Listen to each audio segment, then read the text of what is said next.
Hey guys, welcome sa Fast Food Game. At today, nandito po tayo sa Fast Food Simulator at kung saan makikita nyo, ito po ang ating mga menu. No? Pag order kayo, pasok nga muna tayo dito. Bakit ganito yung mga table dito? No? May mga in-order na tayo dito para hindi tayo order pa ng mga kailangan natin dyan. May luto-luto lang tayo dyan mga bay. So, ito pa. Ito pa. Ay, meron na!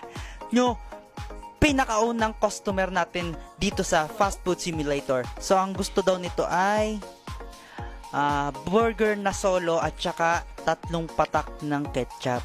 So, ang problema, wala po tayong ketchup. Ay, ito! May ketchup tayo dito. Meron ba naman to? Ay, wala dun laman, guys. So, ngayon, yan. At luto na ba to? Luto na to. Okay na yan. Okay na to mga to. Para hindi naman magtagal at hindi maghintay ng matagal. Okay na po yan. So,